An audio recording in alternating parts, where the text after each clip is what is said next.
Alhamisi ya TBT ikiwa ni Juni 4 mwaka 2026. Sisi humu ndani hatujambo mtazamaji. Hofu ni kwako tu. Karibu ndani ya Final Score ambapo Jumatatu mpaka Ijumaa tunakutana. Majira yetu ni saa 9 mpaka pale saa 10 kasoro dakika 5.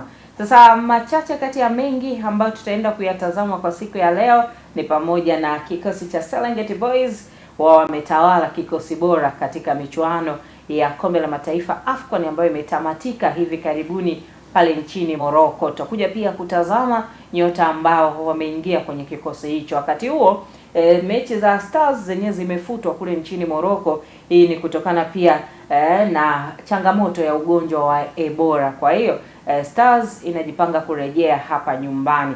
Tutatazama taarifa nyingine kuhusiana na Azam FC ambapo Farai Benge ameongeza mkataba wa miaka 2 kuendelea kusalia ndani ya kikosi cha Azam FC. Tutatazama ni kwa namna gani ataenda kukibadilisha kikosi cha Azam FC, lakini pia zipo taarifa kuhusiana na Yanga. Wao wameendelea na tizi kali. Hii yote ni kujiandaa na mchezo ambao ni mchezo wa ligi. Tukumbuke Yanga wakirejea mchezo wao wa kwanza kwenye ligi kuu itakuwa ni dhidi ya kikosi cha Mashujaa. Tutaelekea dunia ya mabingwa huko bwana.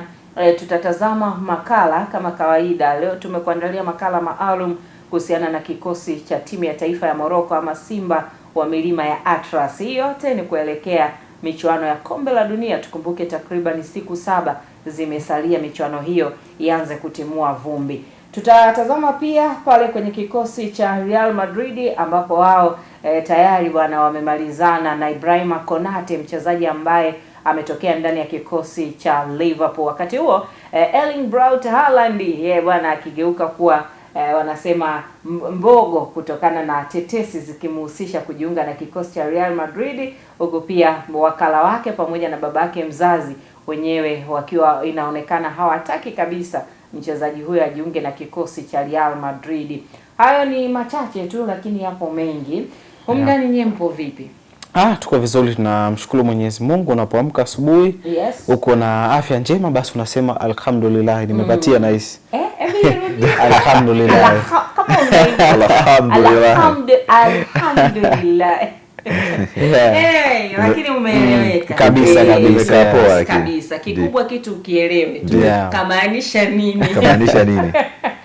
Sawa, wanamicheza kumbuka tupo nao ZIC siku zote bwana, wanaendelea kutuunga mkono. Kwa hiyo wewe ambaye unahitaji kusafirisha mzigo wako alafu unakuwa una mashaka, mimi nikwambie ondoa shaka kabisa unapokuwa na bima kutoka kwa ZIC, kwani mzigo wako utafika salama kabisa ule ambapo unastahili kwenda. Lakini chombo cha baharini meli wanaita meli, yes. Kwa hiyo na yenyewe pia unapaswa kuikatia bima kwa sababu uwezi jua baharini pia mambo ni mengi. Sasa mambo ni mengi. Mambo ni mengi muda mchache kabisa. Kwa hiyo hakikisha vyombo vyako vyote vya moto unavikatia bima, lakini pia usisahau bima ya afya. Afya ni mtaji, afya ni msingi. Afya yako ikitetereka, basi uwezo wa kufanya majukumu yako unakuwa mdogo kabisa. Nikwambie tu, lakini namba yetu ya kushiriki nasi hapa ni 0792888642. Punde tunarudi na dimba la taifa. Mzize! Hapo unategemea hapo utapata ushindi kwa Bibu Kiombo. Utapata ushindi kwa nani? Tutawachanganya vibaya ndugu zanguni. Nimemchanganya mpaka mzee wako. Jana wa cheza kona moja ndani huko anakwenda ametacha Bonifasi anagonga kichwa. Hii ni Simba Sports Club. Mbona Tobi achani ndevu? Naumia mimi Yanga. Baba Lavat. Yanga ananiumiza mimi. Pole. Naumia dada. Mpira.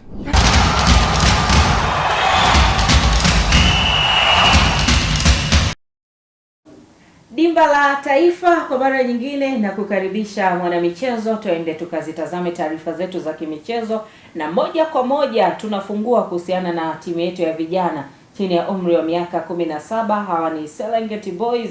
Sasa licha pia kukosa ubingwa wa fainali za AFCON kwa mwaka 2026, Serengeti Boys wao wametamba kwa kuingiza idadi kubwa ya wachezaji katika kikosi bora cha mashindano hayo. Jopo pia la tathmini ya ufundi ya mashindano hayo limeteua wachezaji 4 wa Serengeti Boys katika kikosi bora cha mashindano hayo yaliyomalizika kwa Serengeti Boys kuibuka na ushindi.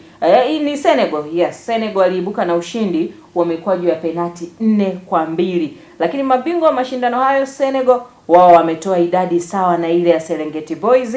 Morocco pia ikitoa wachezaji wawili na wengine Misri wao pia wametoa wachezaji. Sasa kama ilivyotegemewa, mchezaji bora wa mashindano hayo Issa Chole. Huyu bwana yumo katika kundi hilo la wachezaji wanne wa Serengeti Boys ambao pia wamepata fursa hiyo ya heshima ya kutambuliwa kama nyota 11 bora wa mashindano. Nyota mwingine wa Serengeti Boys ambaye ameingia katika kikosi cha wachezaji bora wa AFCON ni mfungaji bora wa mashindano hayo Atanas Adam, huku pia akiwepo winga Raza Kimbengelendi na beki Hussein Mbegu. Hawa ni wachezaji ambao wameingia katika kikosi hicho. Walistahili kwa hakika. Yes. Walistahili. Pia tukiangalia kwa uchezaji wao. Hatukutarajia, maana walio wengi hata kama kwenye mitandao ya kijamii ukiona hata wale ambao walikuwa wanaangalia kwenye vibanda umiza hawakutarajia. Ni kama surprise fulani kwa Tanzania. Hatujawahi kuona kwamba timu inacheza mpira safi. Japokuwa kuna matatizo madogo kama tuliyokuja kuyasemea, lakini yote kwa yote inahitaji pongezi kubwa kwa kile walichokuwa wanakionyesha. Mpira unapigwa, draft inapigwa la maana.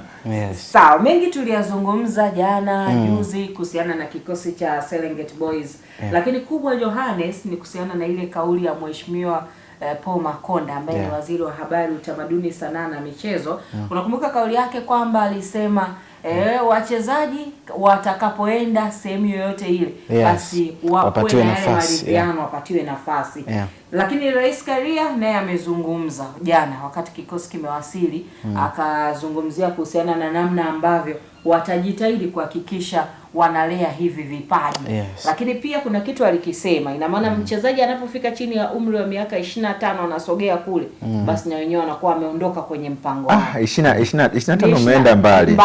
Kwa sababu tunapotegemea kwamba ufikisha miaka 20 kwa wenzetu kuanzia sasa hivi kwa mpira wa kisasa.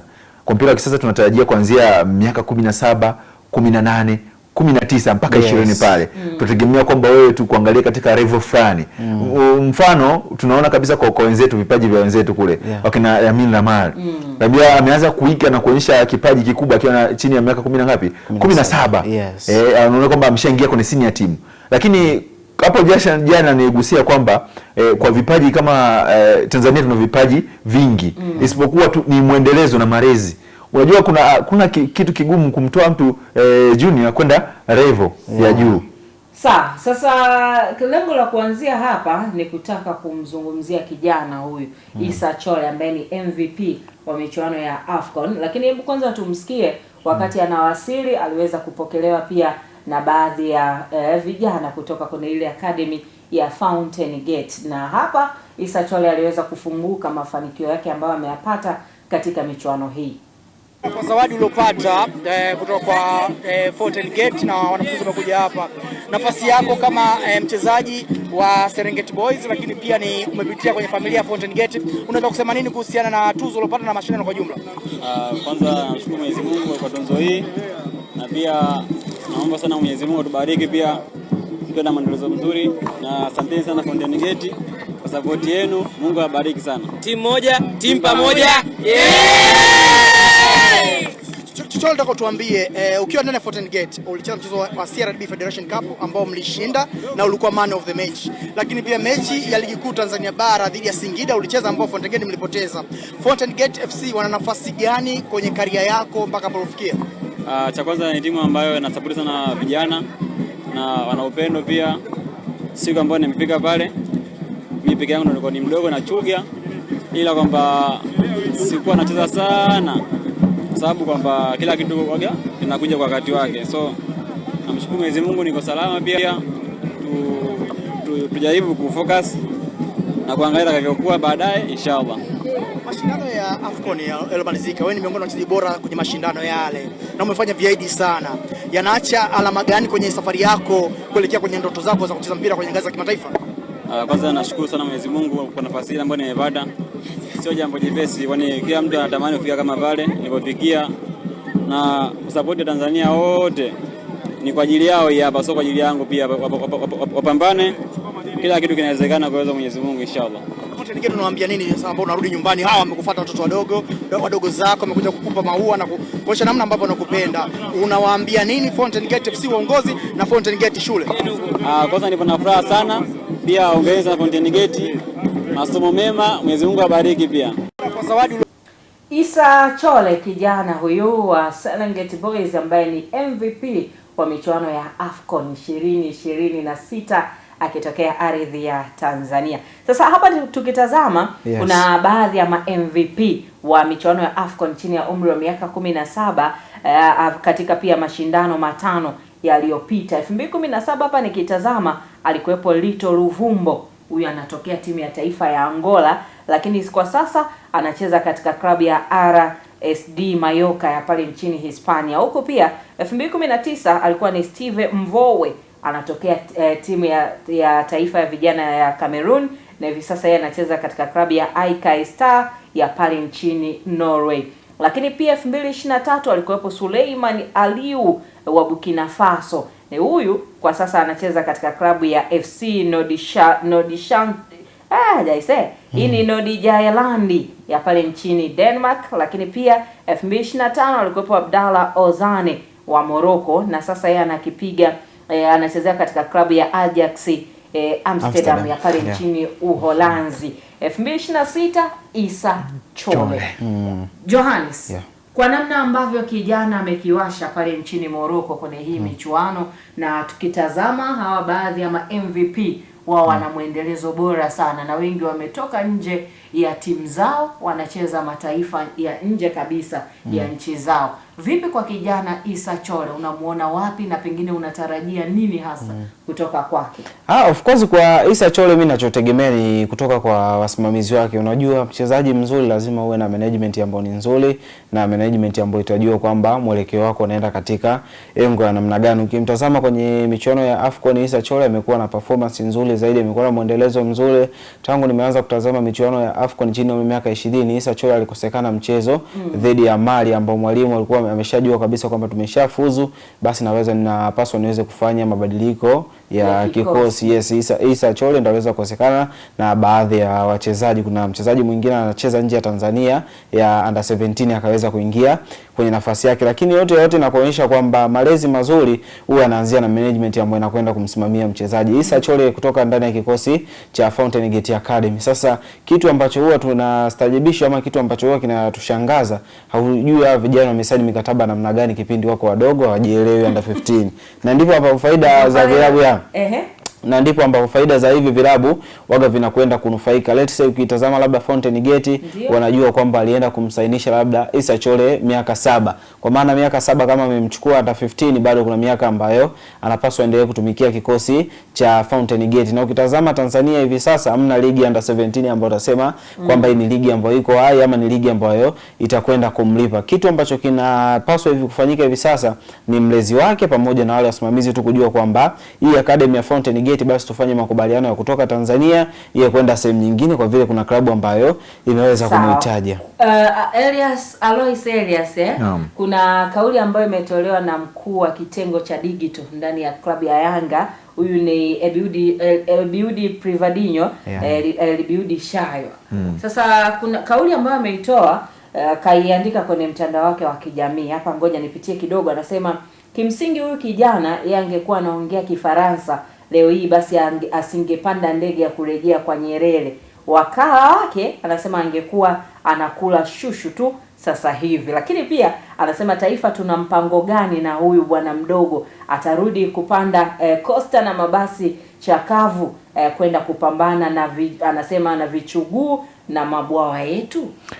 Kauli ambayo anaitoa ndio kwa sababu anapoongea vile kwa desturi za Kitanzania, hususani kwenye soka la kibongo bongo, hususani hapa Tanzania, watu wengi wataiona negative, lakini mtu ambaye ametoa maoni yani vision ya kubwa sana kwa kijana, lakini watu wengi wanaweza kuchukulia tofauti. Lakini tukiangalia kwamba kwa wenzetu, unaona ma MVP wao wako wanacheza Ulaya huko nje, wanaendelea, tunatumaini kwamba nje waga wanajali vipaji vya mtu na kuweza kuonyesha akirudi huko Afrika ni watu tunaona superstar wakubwa. Lakini kwa kwetu sisi tuichukulie kama sehemu ya mtazamo mpya kwa vijana wengine, kuatia nguvu. Wakishaona huyu ameenda labda nje ameweza kufanikiwa zaidi na pia kuinufaisha taifa. Kevin Jones, unaona wakina Bwana Samata na vitu kama hivyo, lakini hao wachukue kama sehemu moja ya kama mfano, tuseme hata kesho na kesho kutwa tukirudi katika mashindano mengine, watu wajue kwamba kuweza kujituma zaidi ndio mafanikio yako, lakini usichukulie kama maagent wale kuchukua kama ni advantage ya kwamba sisi bwana waje Tanzania tuweze kunufaika kwa 10%, 20%. Tuangalie maisha ya mchezaji mwenyewe huko mbeleni, lakini si mchezaji mwenyewe pia kwa taifa. Lakini wakati huo nikijazia kwenye kitu ambacho amekizungumzia ndugu yangu ni kuhusiana na, unajua mchezaji, maisha ya ndani na maisha ya nje ni vitu viwili tofauti. Kuna kitu ambacho nishai kuzungumza, let's say kama na Kevin John alikuja katika uwanja wa Mtekelezo, alikuwa na bonanza lake, akaniambia kwamba maisha ya wachezaji wa Kitanzania, let's say hapa ndo nyumbani tunavyoishi, yani ukienda nje ya nchi utaishi kitofauti. Kwa nini? Lifestyle, utajua majukumu yako, lakini ukikaa hapa ndani utajua kwamba nitarudi nyumbani, mama atanisaidia, nitalala kitanda cha nyumbani. Yes, kabisa.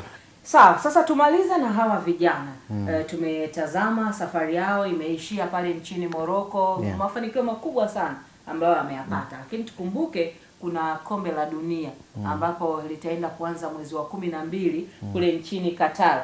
Vijana hao ukitazama kundi lao waliopo bwana, ni kundi gumu, tunaweza tukasema hivyo. Kuna Brazil, kuna Ireland pamoja na Costa Rica, kundi ambalo wanaenda kukutana nalo na unazozisikia za ndani za kikachero kabisa kwamba hawa vijana 4 tu ndo atakuwa wenyewe, yani hawa wengine katika 19 wale watakuwa tayari tuseme cheti cha kuzaliwa ni kama kinakimbia hivi, kinakimbia. Wengine wanakutana na wazee wa Joga Bonito Brazil, japo shirikisho lenyewe bado halijathibitisha, lakini inasemekana, ndio maana nimesema hivyo, nisije nikaeleweka vibaya, nilisema yes.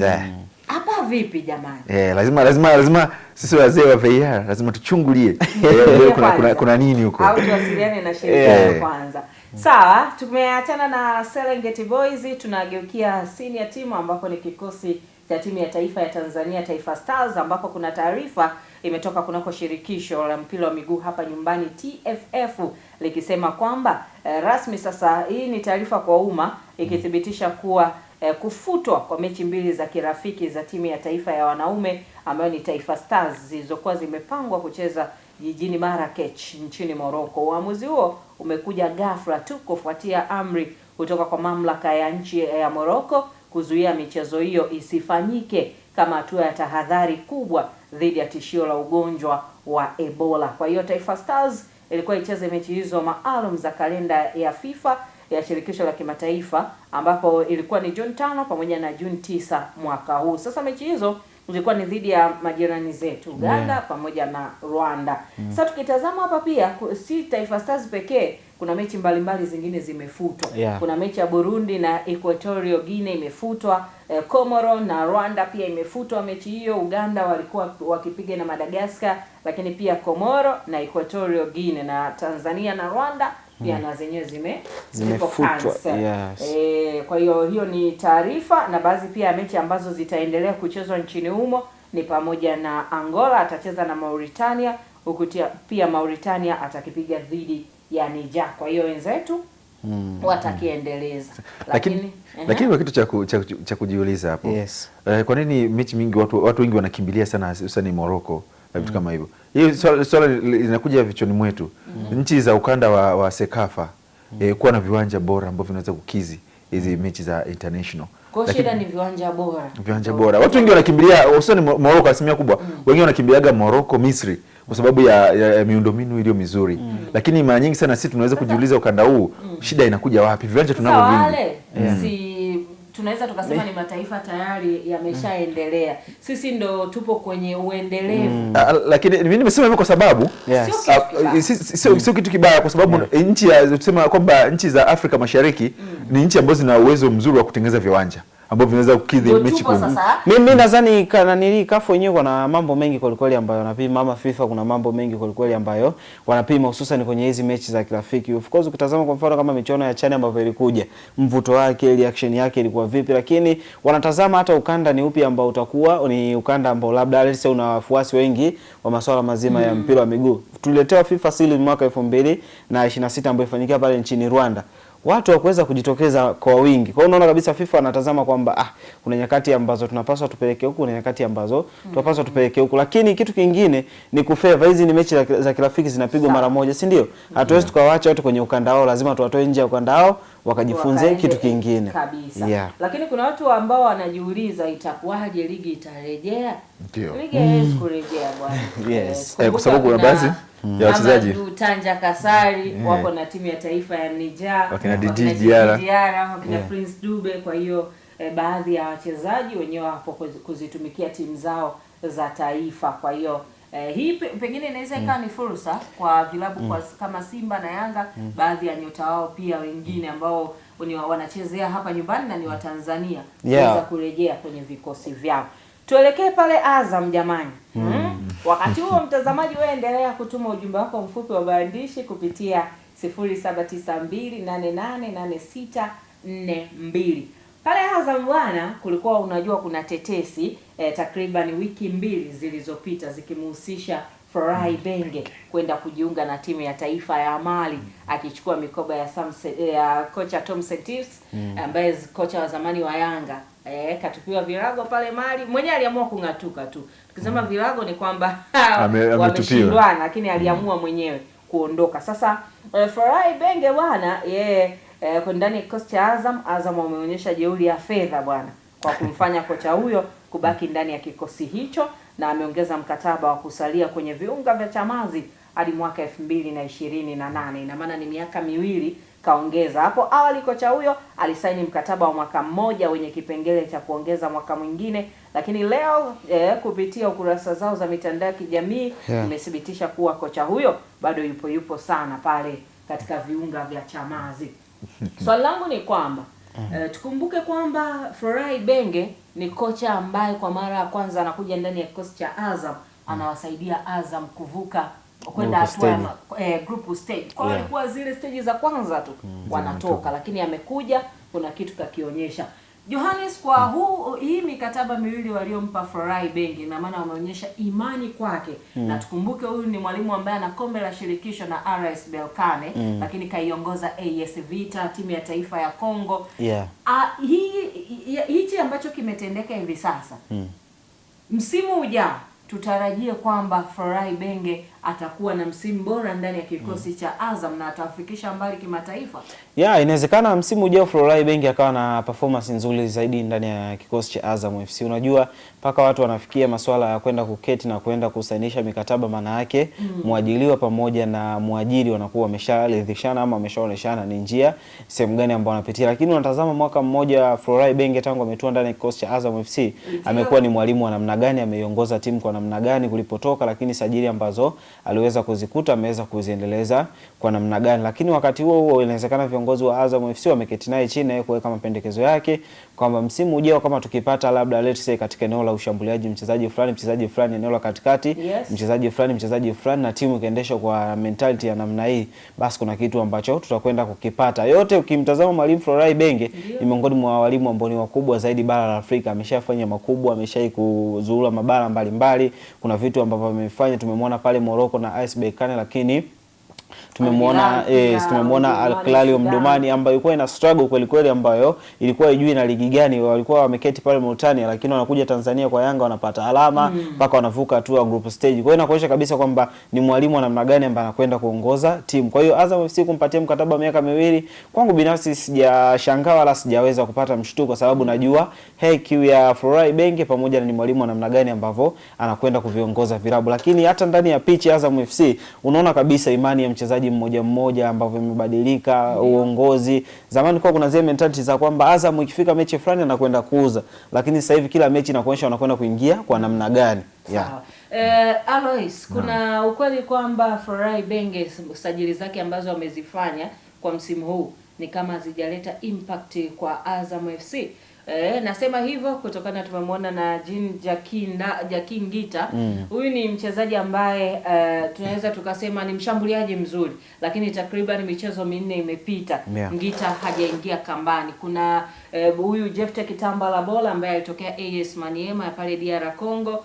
Licha ya kwamba wengi tulitarajia makubwa kutoka kwake, ukimtazama kimo chake unaona bonge moja la striker, lakini ni kama ana struggle kwenye ligi yetu. Walikuja wakina Hamdi Baraket Simuoni, wakina Zito sijui benchi, lakini pia Isa Fofana tunashuhudia ni mchezaji ambaye aanzi mbele ya kina Zuberi Foba, wakina Aishi Manula. Mimi waga na uangalia mpira kitofauti. Ujio wa Florence Ibenge umeleta mapinduzi makubwa kama tunavyoangalia mara nyingi sana. Kwa toka ameingia Ibenge kuna mabadiliko makubwa kwenye timu ya Azam.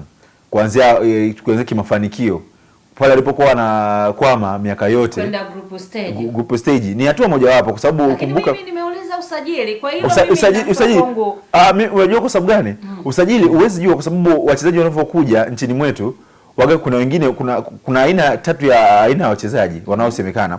Kuna mchezaji ambaye ni mzuri lakini akienda kwenye ligi fulani wa kwanza ana struggle kwa msimu wa kwanza, msimu wa pili ndio mnaanza kuona yale machachari. Kuna mchezaji mwingine anakuja anakaa kwa muda mfupi, mnakaa kama muelewelewi, alafu baada ya mfupi tu ana click anaingia kwenye mifumo. Una mchezaji wa Kitambala amekuja dirisha kubwa kwa maana amemaliza michuano ya CHAN. Ina maana kuna wachezaji wale wanaingia kwenye mfumo taratibu. Kwa sababu lakini rahisi kwenye timu ambayo inataka ushindani kuweza kumvumilia mchezaji kama huyo. Lakini mimi nikisema ni upande wa Azam, kwa upande wa Azam kinachowafirishaga mara nyingi nasema pressure. Sio timu ambayo ya pressure. Ndio maana wachezaji wengi wana relax. Ndio kweli. Niwaambieni ukweli. Endapo tukichukua kikosi cha Azam kama kilivyo sasa hivi, tukakipeleka maybe mitaa ya Msimbazi au Kariakoo upande wa Yanga au Simba. Nakwambia kinaenda kuchukua ubingwa. Lakini ukichukua wachezaji walioko Yanga ukawapeleka Azam wanakosa ubingwa. Wanaenda kurelax. Kwa hiyo na ukitazama pia Ibenge amekuwa ni muumini wa vijana Johannes. Tunamtazama mtu kama Yoro Diaby katika eneo lake analocheza ni kama amefeli. Sasa hivi Twali Bunuru anatoa nafasi, wakina Hassan Mzee, wakina Kibeku ni mmoja ya wachezaji ambao Florent Ibenge amewapa nafasi. Hii ni kutokana na wale ambao wenye nafasi zao wameshindwa kumuonyesha kile kitu mwalimu ambacho anakitaka. Of course unajua paka mchezaji anapatiwa nafasi, kwa maana kwenye eneo hilo juu kwamba mchezaji labda namba 1 au ambaye amesajiliwa kuna kitu ambacho ameshindwa kukifanya ndani ya kikosi hicho. Kwa mfano tukiwazungumzia kina Twalibu ameingia dirisha dogo, si ndio? Ukitazama kwa jinsi performance ambayo ameweza kuionyesha, na mchezaji yote ambaye anaingia dirisha dogo atimizi ama yani asilimia kubwa viongozi wanaona pamoja tunaenda kufanya mageuzi kwenye eneo ambalo lilikuwa lina changamoto. Kwa mfano eneo la umaliziaji walimuona kabisa Jefte Kitambala Bora tangu ametoka kwenye michuano ya CHAN, ilikuwa ni michuano ya CHAN ambayo kundi lao lilikuwa pale. Kwa hiyo unaona kabisa kwamba walimuona Jefte Kitambala Bora ni miongoni mwa wachezaji ambao watafanya makubwa, lakini amefika Azam FC kwangu binafsi nasema kwamba amefeli. Ndio maana ila namnukuu Ibenge alichokisema. Alisema mimi ni kocha ambaye nikiwa na kijana ana miaka 16 17 kwenye timu yangu akatrain vizuri kuliko wewe superstar wa timu. Tukienda kwenye uwanja wa mechi ya mashindano ninamchukua kijana aliyetrain vizuri kwenye mashindano kuliko maana yake tunakutema umefeli. Yes. Kwa hiyo anachukua product ambayo imefanya vizuri mazoezini ndio anakupeleka kwenye mechi ya ushindani. Blaza mwanafunzi mzuri kwenye ufaulu wa mitihani huwa anaanzia darasani. Yaani la usiseme kwamba wiki nzima umetoroka shule hujafika afu kwenye mtihani tu ukaongoza. Ndio kama bibi, lakini kwa makocha wengine kuna masuperstar kwenye benchi. Kijana ametrain vizuri, anamuinua superstar kwenda kucheza, anamwacha aliyetrain vizuri kwenye mazoezi. Kuna watu kesi zingimeshatokea kama hizo nyingi, lakini Ibenge ameshaweka wazi. Kabisa. Hilo ni la Azam FC. Kwa hiyo kilichobaki ni kusubiri kwa Florent Ibenge kuona msimu ujao. Msimu unajua hawezi kulaumiwa. Na ndo msimu wake wa kwanza. Kwa hiyo kuna mazingira alikuwa anayasoma. Kwa hiyo tusubiri kuelekea msimu ujao mambo yatakuwa kwa namna gani ndani ya kikosi cha matajiri hawa Chamazi Azam FC. Mtazamaji unaendelea kuitazama Final Score ya Sky TV. Naitwa Rais Saidi, Johannes Michael pia yuko hapa pamoja na Alois Elias. Tukiwa kwa pamoja sambamba kabisa paka pale mishale ya saa 10 hivi tutakuwa tunaaga huko ndani. Sasa tuamalizie Yanga. Yanga wana wenyewe nao wamerudi mazoezini, lakini naona kama wako kimya hivi. Taratibu. Hata Clement Mzize alikuwa anatazama mazoezi. Yeye alikuwa mtazamaji tu. Kwa hiyo kikosi cha Yanga kimeendelea pia na mazoezi kujiandaa na mechi 5 za mwisho za ligi kuu, huku pia kikianza kuivaa Mashujaa FC Juni 13 mwaka huu katika uwanja wa Lake Tanganyika pale mkoani Kigoma. Meneja habari na mawasiliano wa klabu ya Yanga Ali Kamwe ameeleza hali ya kikosi na matarajio yao pamoja na michezo yao ijayo, Yanga wakiwa wamesaliwa na michezo 5. Kwenda vizuri, tumesharejea kwenye mazoezi yetu ya kawaida kuelekea mechi zilizosalia za ligi kuu ya NBC, lakini tuna mechi pia 2 za kombe la shirikisho la CRDB, tukiwa na mechi ya nusu finali, na tukishinda inshallah tutakwenda kwenye hatua ya finali. Tuna wachezaji ambao hawapo kwenye maandalizi yetu ya sasa hivi kwa sababu ya kuitwa kwenye timu za taifa, lakini hawa ambao wamebakia wameanza maandalizi vizuri, na namshukuru Mwenyezi Mungu hakuna hata mmoja ambaye amepata majeraha. Wote wako fit na wako tayari kwa ajili ya ligi kuu waweze kuisaidia klabu yetu ya Yanga. Ali Shabani Kamwe, meneja habari na mawasiliano wa klabu ya Yanga, akiunguruma kikosi hicho kikiwa mazoezini kuelekea pia michezo yao 5 ya ligi iliyosalia. Na tukumbuke Yanga pia ametinga ile nusu finali ya michuano ya CRDB Federation Cup, na Yanga wataenda kumenyana na Azam FC. Lakini kwenye ratiba nikitazama hiyo Juni 13 Yanga atakuwa Kigoma pale. Tukumbuke ligi inarejea Juni 12. Sasa sielewi hapa itakuwaje, au Kigoma watatangulia mapema. Kigoma inabidi utangulia, yani kama Juni 10 wao ondoka. Ila wana ratiba wakaa vibaya. Ila ratiba kuna uwezekano wa kudondosha alama kwa Yanga. Kwa sababu tunazungumzia kwa mazingira ya kwetu ya miundombinu. Ukikaa vibaya unaweza kupoteza na draw. Kumbuka unaongoza mpinzani wako, angalia gap iliyopo sasa hivi. Alama 2. Mkiteza tu mwenzako mpinzani wako yuko nyuma anakuja. Mwenzako anakuja. Sawa, lakini watakipiga na Fountain Gate Juni 18, watakuja dhidi ya TRA.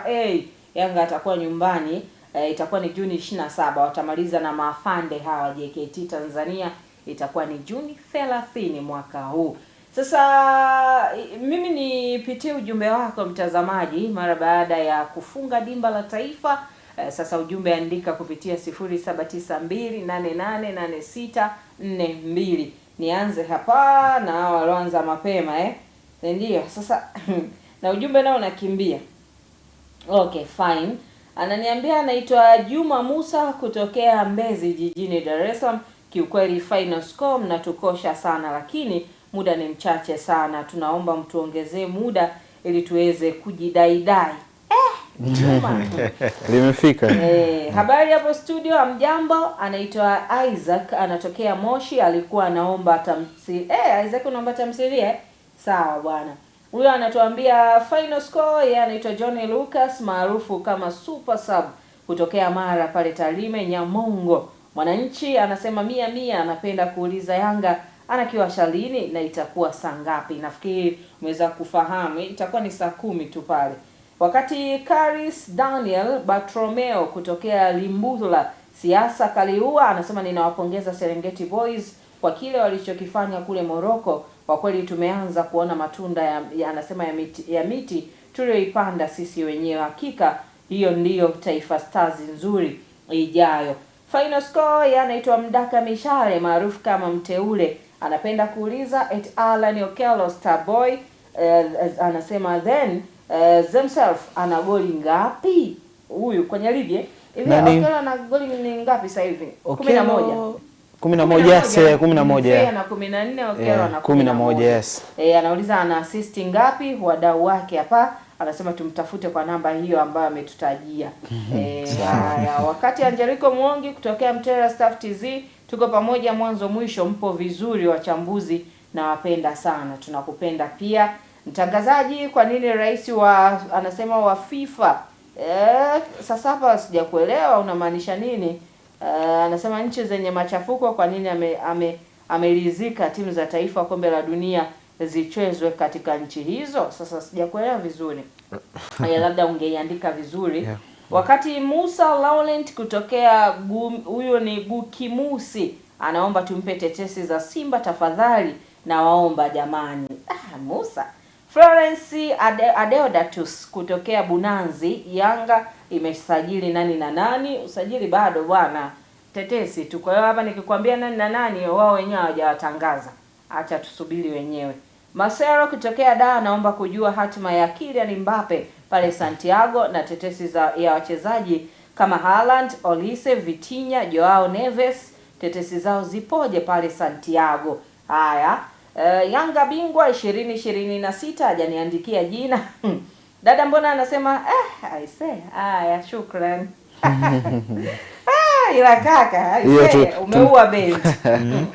David kutokea Sumbawanga naomba kuuliza Aziz Ki amesaini kuja Yanga, tetesi zinamhusisha wakati anaitwa huyu Misibo Jeyara anaomba tetesi za usajili pale Jangwani. Bwana, mimi baadaye nitarudi pia kwenye ujumbe wako mfupi wa maandishi kama tutakuwa na muda, lakini muda wetu nao unakimbia kweli kweli. Tunaelekea dunia mabingwa huko bwana, tutaanzia kunako kikosi cha timu ya taifa ya Morocco. Kubwa zaidi tumekuandalia makala fupi tu ikizungumzia timu hiyo kuelekea michuano ya kombe la dunia.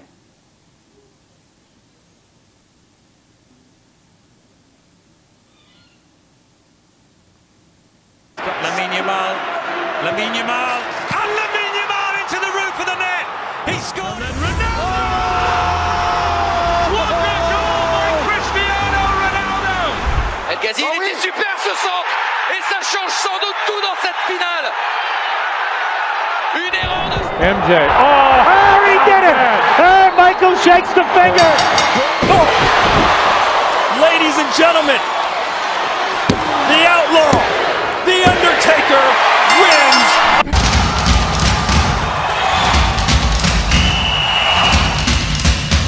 Dunia ya mabingwa, na kama kawaida yetu siku zote tunaanzia barani Afrika, lakini kutokana pia na kuelekea michuano ya kombe la dunia tunatazama timu kutoka Afrika ambazo zinashiriki michuano hiyo, na leo tumebahatika kuwa na kikosi cha Simba wa Milima ya Atlas. Hawa ni timu ya taifa ya Morocco, wana nusu fainali wa michuano ya FIFA World Cup 2022 pale Qatar.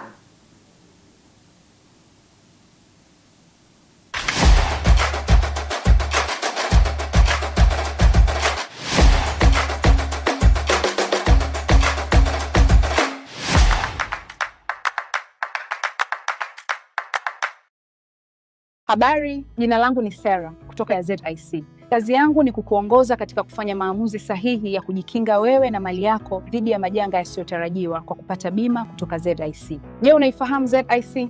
ZIC ni shirika la bima lililoanzishwa mwaka 1969 kutoa huduma za bima kwa wananchi, taasisi za umma na binafsi kwa lengo la kulinda uchumi wa watu binafsi na nchi yetu kwa ujumla.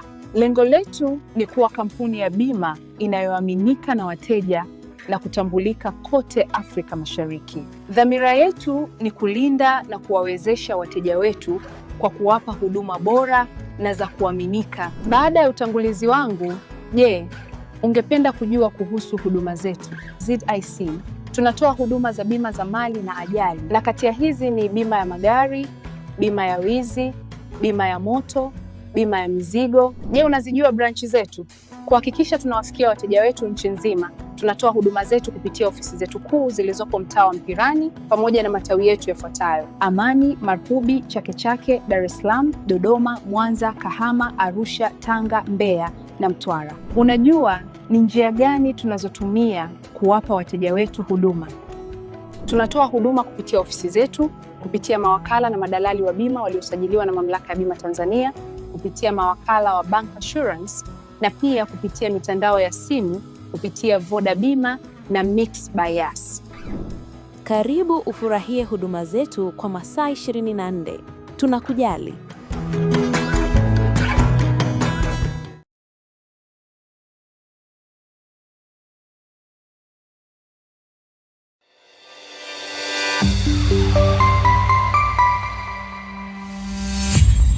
Sky TV.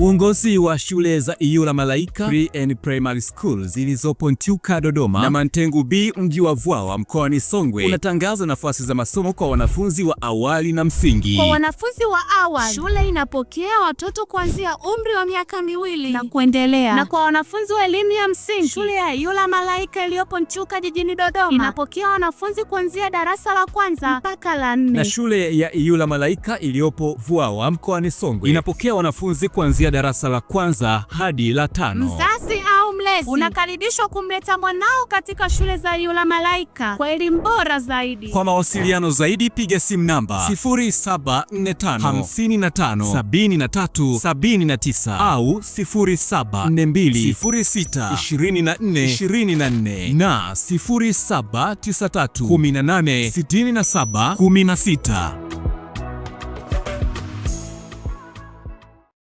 Sky TV inakukaribisha mfanyabiashara, mjasiriamali, taasisi na mashirika mbalimbali kutangaza biashara yako kwa gharama nafuu. Sky TV itafurahi kuwa sehemu ya kufanikisha ndoto yako ya kukua kibiashara. Karibu utangaze nasi ili kuwafikia wateja wengi kutoka maeneo mbalimbali ndani na nje ya nchi. Kwa maelezo zaidi, wasiliana na mkuu wa kitengo cha masoko kupitia simu namba 0673336199 au 0794963336.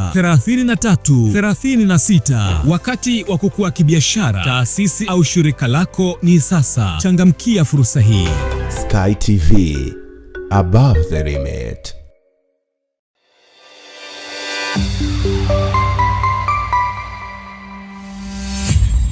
Sky TV.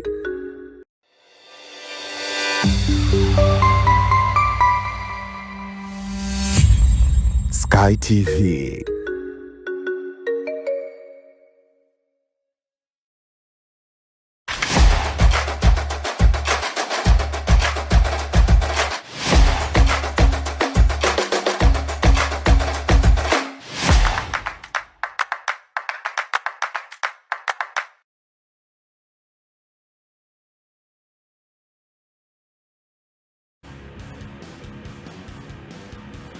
Karibu mtazamaji wa Final Score katika makala maalum ambapo ni mwendelezo wa kutazama timu mbalimbali za Afrika ambazo zimeingia katika kushiriki michuano ya kombe la dunia kwa mwaka huu. Leo tumebahatika kukitazama kikosi cha timu ya taifa ya Morocco.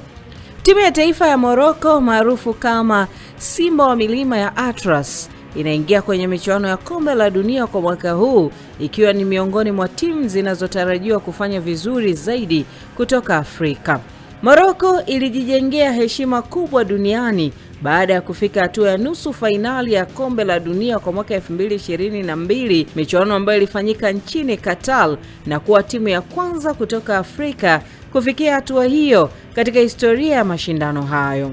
Morocco ipo kundi gani kwenye kombe la dunia kwa mwaka huu? Morocco imepangwa kundi C pamoja na Brazil, Scotland na Haiti.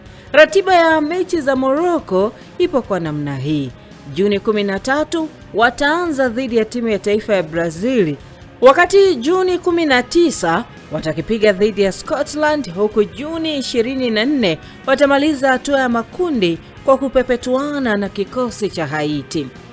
Mchezo wa kwanza utakuwa dhidi ya Brazil katika pambano linalotarajiwa kuvutia hisia za mashabiki wengi duniani.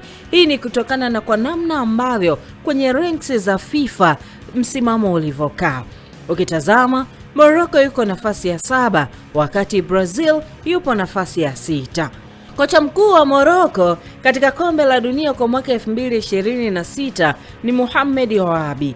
Alipewa jukumu hilo mwezi Machi mwaka huu baada ya kuondoka kwa Walid Regragui. Wahabi alijijengea sifa kubwa baada ya kuiongoza timu ya vijana ya Morocco chini ya miaka 20 kutoa kombe la dunia mwaka 2025. Pia amewahi kufanya kazi katika mfumo wa maendeleo ya vijana nchini Ubelgiji na katika akademi mbalimbali za soka kabla ya kupewa jukumu la kuinoa timu kubwa ya taifa. Historia ya Morocco katika kombe la dunia imekaa vipi?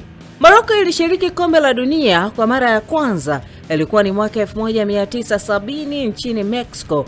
Ushiriki wao katika kombe la dunia upo kwa namna hii: 1970, 1986, 1994, 1998, 2018, 2022 pamoja na 2026. Mafanikio yao makubwa ni kufika nusu fainali mwaka 2022 nchini Qatar na kumaliza nafasi ya 4 duniani. Walizifunga timu kubwa kama Ubelgiji, Hispania, Ureno. Hatua hiyo pia iliweka rekodi mpya kwa bara la Afrika. Ni wachezaji gani wa kutegemewa ambao wataiongoza Morocco katika michuano hii? Ni Achraf Hakimi, nahodha wa timu na mmoja wa mabeki bora duniani. Ibrahim Diaz, kiungo mshambuliaji wa klabu ya Real Madrid mwenye uwezo mkubwa wa kutengeneza na kufunga mabao. Pia kuna Sofiane Amrabat, mchezaji muhimu katikati ya uwanja. Yassine Bono, kipa mwenye uzoefu mkubwa na shujaa wa Morocco katika mashindano makubwa. Bilal El Hanous, kijana mwenye kipaji kikubwa anayetarajiwa kung'ara katika michuano hii. Je, kikosi cha Morocco kuelekea kombe la dunia kipo kwa namna gani? Makipa ni pamoja na Yassine Bono ambaye anaichezea Al Hilal ya Saudi Arabia, Munir El Kajui ambaye anakipiga na kikosi cha RS Berkane, Ahmed Reda Tagnanouti ambaye anacheza AS FAR. Mabeki ni pamoja na Achraf Hakimi, Paris Saint-Germain, Nosair Mazraoui, Manchester United, Anas Sarr, Edine, PSV Eindhoven, lakini pia Youssef Belhamari, Al Ahly, Zakaria El Ouahdi, KRC Genk, Nayef Aguedi, Olympique Marseille, Chadi Riadi, Crystal Palace ya Uingereza, Ledoune Halhal, KV Michelini, lakini pia kuna Issa Diop wa Fulham. Viungo ni pamoja na mchezaji wa klabu ya Real Betis Soufiane Amrabat, Ayubu Boadi ambaye anakipiga na Lille ya Ufaransa, Neili El Ainoui AS Roma, Ezzedine Ouanahi Girona, Bilal El Hanousi VfB Stuttgart ya Ujerumani, Ismail Saibari PSV Eindhoven ya Uholanzi, Samir El Morabet Strasbourg ya Ufaransa. Washambuliaji pamoja na Ibrahim Diaz wa Real Madrid, Ayubu El Kaabi wa Olympiacos, Abde Ezal Zouli wa Real Betis, Sofiane Rahimi Al Aini, Chemside Talbi Sunderland, Jemine Yassine Strasbourg, Ayubu Amaimouni Eintracht Frankfurt ya Ujerumani. Kikosi hichi pia kinachanganya uzoefu wa mastaa waliocheza kombe la dunia kwa mwaka 2022 pamoja na damu changa inayokuja kwa kasi. Bwana, Morocco wenyewe wanaingia kwenye kombe la dunia kwa mwaka huu ikiwa na kumbukumbu nzuri ya mafanikio ya mwaka 2022 ikiwa chini ya kocha mpya Mohamed Wahabi. Simba wa milima ya Atlas, timu ya taifa ya Morocco kuelekea michuano ya kombe la dunia kwa mwaka 2026 ambapo watahosti Marekani, Mexico pamoja na Canada. Kwa hiyo hiyo bwana ilikuwa ni makala fupi tu kuhusiana na kikosi hicho cha Mohamed Wahabi kuelekea michuano hiyo. Kwa hiyo acha tuone Morocco atafanya nini kutokana na 2022 kule nchini Qatar walitinga hatua ya nusu fainali na vilabu vikubwa kama Ubelgiji, Hispania walichapwa bwana. Na Ureno naye pia ni moja ya timu ambayo zilichezea kutoka kwa Morocco. Acha tuone watakuwa na muendelezo wa namna gani. Tumalizie taarifa zetu barani Ulaya, tuelekee huko na kubwa bwana kule ni kuhusiana na saa chache baada ya mgombea urais wa Real Madrid, huyu ni Enrique Riquelme, yeye pia kujinasibu kuwa atamsajili mshambuliaji wa Manchester City Erling Braut Haaland endapo pia atashinda uchaguzi siku ya Jumapili ya Mei 7 mwaka huu. Baba mzazi wa mchezaji huyo yeye ambaye ni Alfie Haaland na wakala wake Rafaela Pimenta wamejitokeza na kukanusha mpango huo. Kwa hiyo wawili hao pia wametoa taarifa fupi ya kikejeli na kusema inafurahisha lakini si kweli. Anasema tunawatakia kila laheri wagombea wote. Hata hivyo pia wachambuzi wa soka barani Ulaya nao bana wanasema mbinu hii ya huyu Riquelme inafanana na kabisa na ile aliyotumia Florentino Perez mwaka 2002. Ilikuwa ni mwaka 2000 wakati anaenda kuwa rais wa Real Madrid. Sasa na hapo kitazama huyo Enrique Riquelme yeye amechapisha pia jezi ya namba 9 tayari ya Erling Braut Haaland, akiwaaminisha kwamba jana mabavu ya kumshusha ndani ya kikosi cha Real Madrid. Mimi nadhani siasa za mpira huwa ni nyingi kweli kweli wakati wagombea wanahitaji madaraka. Ukitazama huyu mgombea ambaye anagombea kuweza kushindana na Perez, anatafuta namna yoyote ya kuona kwamba mashabiki wa Real Madrid wamuone kwamba yeye atakuja kufanya mageuzi makubwa zaidi ndani ya kikosi cha Real Madrid. Ndio maana mimi nasemaga kwamba siasa, yani sio siasa ya kiserikali tu, ni siasa hata ya mpira. Hata kwenye mpira. Yes, mimi naona Papa Perez. Mimi naona Papa Perez aendelee tu. Aendelee, wampitishe aweze kufanya mabadiliko kama yani awe president wa Real Madrid. Yani aendelee na ataendelea kwa sababu ninachojua kwamba kuteleza sio kuanguka. Kwa yeye akiahidi kitu kwa wakati fulani, kwa ile project anasema kama kweli akirudi Florentino Perez anataka pia amrejeshe Jose Mourinho kama ni kweli. Tunaelekea kwenda kuona Madrid mpya kama ni kweli. Mourinho atarudi pale. Na nimemuona pia Mourinho anamtaka Ricardo Carafiori na Arsenal wanakuambia Madrid waende na pound milioni 100 au 90. Uliona wapi beki analipiwa kwa hiyo hela? Hizo ni siasa. Siasa za mpira. Siasa. Hata tuone tu mambo yatakuwa vipi. Mtazamaji wa Final Score, na sisi humu ndani kwa leo hatuna la ziada. Tukushukuru sana ambaye umetumia muda wako kuwa na sisi. Naitwa Rai Saidi kwa niaba ya Johannes Michael, lakini RS Elias, shukrani pia pale TX alikuwepo Saidi Muhammad. Kesho ni siku nyingine, tutakutana hapa panapo majaliwa yake Mungu. Endelea kuitazama Sky TV kwa vipindi bora.